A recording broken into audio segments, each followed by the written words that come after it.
Lots of people feel the academic preparedness of students is declining every single year.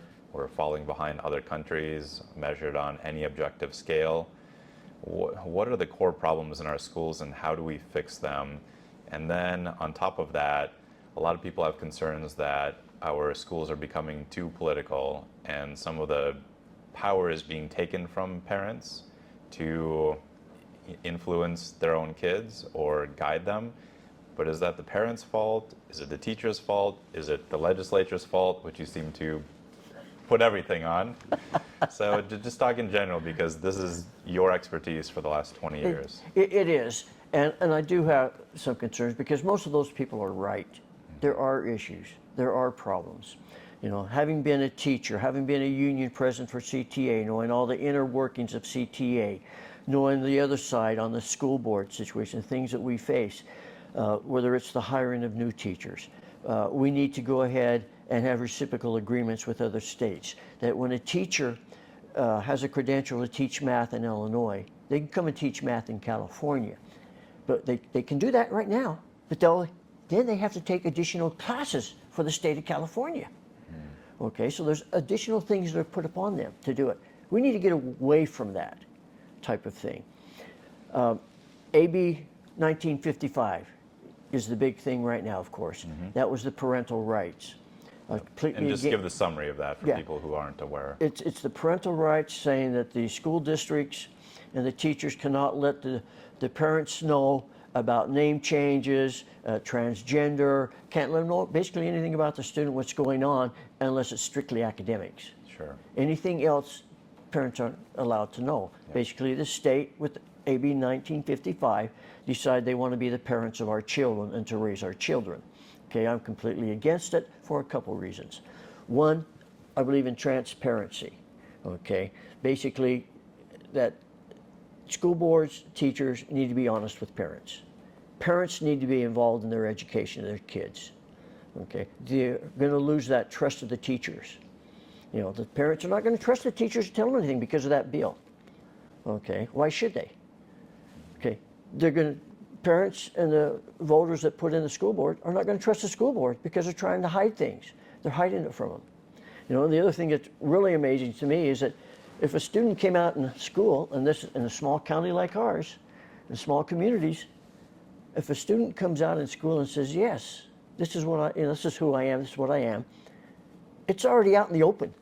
It's not going to hurt to tell the parent because everybody else already knows in those small communities. Bigger schools, it's a little different. When they talk about, oh, we can't do that because it's not safe for the student, I have yet to see any type of statistic except very generalized, it's going to hurt the student. It's going to affect them. You know, I've yet to see a study that shows how many students have been affected because their parents knew about it. I haven't seen that study. Yeah, okay? I guess now that you bring it up, I haven't really seen that either. But I have seen studies coming out now showing that when kids are put on transitioning drugs, that they do have negative consequences in many cases. Absolutely, yeah, and you do have that, okay? And some of the other things that are, because that's what, you know, we need the parents in education, and we're destroying that by these bills. What about to the argument, though, that parents are becoming less involved in their kids' academics? That seems like it might be a foundational cultural problem now, because we're so busy and occupied and just trying to keep a roof over our heads. Because one of the things on your website was increasing parental involvement. Absolutely. So how do you do that? Because it does seem like a strong alliance between the teachers and the school boards and the parents is the best thing for the kids. Yeah, well, I'm a little bit different than school board, a lot of school board members. I visit during school between 50 to 75 classrooms a month. I go in there by myself, without a superintendent, without the principal, so that the teachers know I'm there. I have lots of parents call me because I'm a school board member, and I talk with the parents. I make myself available to parents to do it. I go to the PTO meetings, the parent teachers organizations. I go to those meetings as a school board member to talk with the parents with it. I go to the activities. We need to get the parents involved. And I'm going to kind of disagree somewhat about parents becoming involved. I think because of the pandemic, and the parents began to see things that were being taught and how they were being taught, because the academic scores were going down prior to the pandemic, not after. They were going down prior to it. They just accelerated during the pandemic, okay, and they haven't came back up, and it's going to be a long time before they do. But I think parents are becoming more involved in their kids' education, and that's why you're seeing more and more parents starting to homeschool, more and more parents taking them into charter schools. So I think you're starting to see that come back around again. I believe very firmly at one time, you're absolutely correct, that you saw the parents, because of everything they were doing, they didn't have the time because they're too busy earning a living, doing all these other things with it, so they didn't have the time to do it. But now I think you're starting to see just a flip of that. The parents want to be involved. I've talked to groups in Santa Rosa, I've talked to groups in Ukiah, talked to groups in Crescent City, Fort Bragg, that want to be involved in the schools with it. I go to school board meetings in Hayfork and Trinity County. I go to school board meetings in Santa Rosa. I go to these different meetings to see what's going on. And to talk to the people, talk to the parents. And that's what we have to do on a local level, is the school board needs to get out there and be public with the parents. They need to go to those parent activities that are there. Every activity that I can possibly get to, I go to with parents. I want to meet them.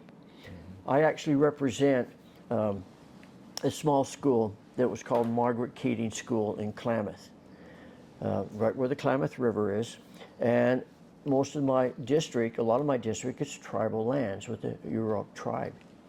And so I worked completely with them, and they had a school there on their tribal lands that was named after a principal, a teacher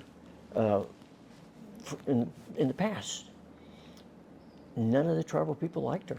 Even then, in fact, some of the parents, grandparents that are still there knew who she was. They won't even do certain things. We just changed the name of that school. A lot of people say, well, you changed the name of the school. Yes, we are. It's on tribal lands. We changed it to a location. So it's now called Ominot Learning Center Elementary School. They had some of the lowest scores in the state with it. And so it made a big difference. So we're changing things, trying to change the culture. And I work with the parents. And the reason we're able to do that is because we work with each other. Too many school board members don't work with their parents after they get elected. They need to get out there. They need to visit. They need to visit the local schools that are in their district and be there all the time. They need to know the teachers. They need to know the cafeteria workers. They need to know the bus drivers. They don't do it.